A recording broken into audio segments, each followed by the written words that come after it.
प्रधानमंत्री ने बोला भाई ये नागरिकता, हमने बच्ची का नाम रखा था जो बिल पास हुआ था जब ये बच्ची हुई थी। हमने कहा ये गुड़िया का नाम हम नागरिकता रखेंगे जब हमें नागरिकता मिल जाएगी। आज तक मोदी ने फिर नाम लिया था भाई ये नागरिकता बच्ची है। मोदी ने बोला इस बच्ची के माँ बाप को जब हम नागरिकता दे रहे हैं तो लोगों को जलन क्यों हो रही है।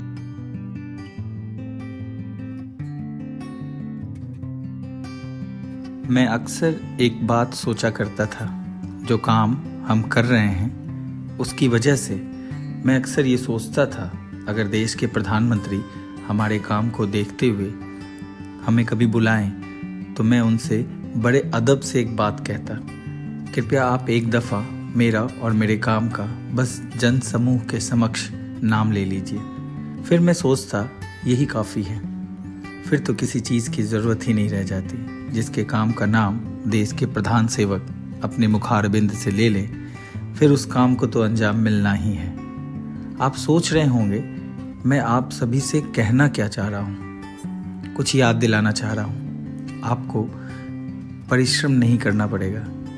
ये देखिए, प्रधानमंत्री ने बोला भाई ये नागरिकता, हमने बच्ची का नाम रखा था जो बिल पास हुआ था जब ये बच्ची हुई थी। हमने कहा ये गुड़िया का नाम हम नागरिकता रखेंगे जब हमें नागरिकता मिल जाएगी। आज तक मोदी ने फिर नाम लिया था भाई ये नागरिकता बच्ची है। मोदी ने बोला इस बच्ची के माँ बाप को जब हम नागरिकता दे रहे हैं तो लोगों को जलन क्यों हो रही है। यहाँ दिल्ली में ही मजनू का टीला में 2 हफ्ते पहले ही ऐसे ही एक शरणार्थी के कैंप में एक बिटिया का जन्म हुआ और उसके माँ बाप ने उस बेटिया का नाम नागरिकता रख लिया। नागरिकता। मैं जरा ये हुड़दंग मचाने वालों से और उनके पीछे रिमोट कंट्रोल से राजनीति करने वालों से कहना चाहता हूं, अगर इस नागरिकता नाम की बेटी का जीवन आसान होता है, अगर उसके माँ बाप की जिंदगी आसान होती है, अगर भारत के किसी भी नागरिक की समस्याओं का समाधान होता है, तो आपको तकलीफ क्यों होती है। हम गए थे आज उस नागरिकता से मिलने। इसे महज संयोग ही कहें, जब हम नागरिकता से मिलने गए तो नागरिकता जहां खेल रही थी वहीं कोबरा सांप बैठा था। घर वालों ने देखा, वहां से बच्ची को लेकर भागे। वही हुआ जो इंसानों की बस्ती में सांपों के आने पर होता है, मौत। सांप को मार दिया गया। भाई हमारे घर में अपने आंखों से देखा, आज मीडिया वाला खुद आया, हमारे आंखों में बैठ के कपड़ों के अंदर सांप घुसे पड़े। इतने सांप यहाँ हैं। सब कुछ देख लिया होगा आपने। शाहीन बाग में खूब मीडिया ने सुर्खियां बटोरी, कई शीर्ष नेताओं ने भी अपनी उपस्थिति दर्ज कराई, पर नागरिकता का क्या। अफगानिस्तान से आए लोगों की नागरिकता की मांग उठने लगी है, पर उस नागरिकता का क्या। क्या सिर्फ उसका कसूर मात्र इतना हो गया कि देश के प्रधान सेवक ने उसका नाम ले लिया और राजधानी में सरकार किसी और पार्टी की है। यहाँ लोग इतने वो हो गए हैं जिनकी कह नहीं सकते, छोटे छोटे बालक हैं, बुजुर्ग हैं, महिलाएं हैं जिनकी बहुत स्थिति खराब है। और कुछ लोग तो ऐसे हैं काफ़ी टाइम से गर्मी के कारण बुजुर्ग, महिलाएं वगैरह 2-4 आदमी मर भी गए हैं। इतनी भयानक गर्मी। सुविधाएं चाहते हैं सरकार से। हम तो सुविधाएं चाहते हैं, पहले तो हमारी बिजली का समाधान किया जाए। किस तरीके भी से हम बिजली बिल देने के लिए हम लोग बिल्कुल तैयार हैं। ऐसा तो नहीं है रोहिंग्या को बिजली दे सकती है अगर सरकार, तो हम लोग जो हमें अवैध हैं, हमारे पास पासपोर्ट वीज़ा सब कुछ है, उनके बावजूद भी नहीं दिया जा रहा है। हम मजबूरी के खातिर आए, हमारा जो धर्म है उनको बचाने के लिए आए थे, लेकिन यहाँ आने के लिए स्थिति बहुत ही ख़राब है, बहुत ही ख़राब है। सरकार अभी तक ध्यान नहीं दे रही इस बात को। सीए बिल पास हुआ, अभी तक उनका कोई कार्रवाई नहीं हो पा रही है। कोई मायने नहीं रखता सरकार आम की है या खास की, मायने रखता है देश किसका है। सरकार से गुहार लगाते लगाते दशक गुजर गए हैं इनके।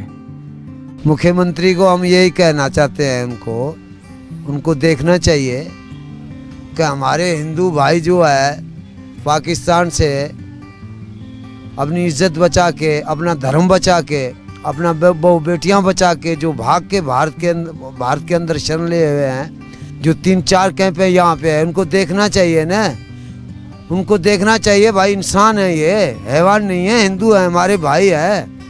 इंसान हिंदू के तरह नहीं देखना चाहिए, इंसानियत के तरह देखना चाहिए, उनको देखना चाहिए। भाई इनको बिजली पानी कोई भी सुविधा इनको देना चाहिए। हम सब कुछ का भुगतने बिल देने के लिए तैयार हैं। हम लीगल तरीके से आए हुए हैं, हम अलीगल नहीं है, लीगल तरीके से आए। उनको देखना चाहिए। वो दिल्ली का मुख्यमंत्री है, वो सीएम है दिल्ली का, उनको देखना चाहिए ना भाई क्या इनकी समस्या है क्या नहीं है। हमको क्यों भाई राजनीति में घेरते हैं। सिंध हैदराबाद में छोड़ के आए हम, करोड़ों की प्रॉपर्टी हम छोड़ के आए, सिर्फ जान बचाने के लिए, हमारी बहु बेटियों की इज्जत बचाने के लिए, हमारा धर्म बचाने के लिए हमने सब त्याग दिया वहाँ पे। मगर यहाँ पे बाहर के 2011 से अभी तक लाइट के लिए गुहार लगाते थक गए, अभी तक लाइट नहीं मिली हम लोगों को। आधा घंटा 1 घंटा खड़े रह, कितना तेरा पसीना निकलता है। इंसान कैसे खड़े होते हैं? इंसान का सांस नहीं, हम जानवर हैं। हम तो मरसद रोटी भी खा नहीं सकते, इतने पसीना निकलता है। लाइट है नहीं, सरकार ने क्या हमारे को सुधार कर दिया? कुछ भी नहीं करा है। देश नारों से नहीं नागरिकता से चलता है। जिस बच्ची का नाम देश के प्रधानमंत्री ने ली, आज वो नागरिकता नाक के दंश की दहशत में है। हमारे देश ने इन शरणार्थियों को आधार कार्ड तक बनवा दिया, फिर भी वो मूलभूत सुविधाओं से वंचित हैं। मौन असहाय बैठे ये पीड़ित शरणार्थी, कौन सुनेगा इनकी? जब प्रधानमंत्री जी ने बच्ची नागरिकता का नाम लिया, उसके 2 घंटे के अंदर देश के तमाम शीर्ष मीडिया उसे दिखाना शुरू कर दिए। विगत 2 वर्षों से किसी कैमरे ने मजनू के टीला में बसे इस हिंदू शरणार्थी कैंप की ओर कैमरा किया? नहीं। शायद इसलिए मीडिया के मायने बदल गए हैं। बतौर मीडिया संस्थान हम यानी सोच इंडिया दिल्ली के सीएम से लेके देश के पीएम तक बस एक गुजारिश, आग्रह और सविनय निवेदन करते हैं, इनकी सुने। इनकी अनसुनी हमारी संस्कृति, संस्कार और सरकार तीनों पर एक बड़ा सवालिया निशान है। प्रणाम।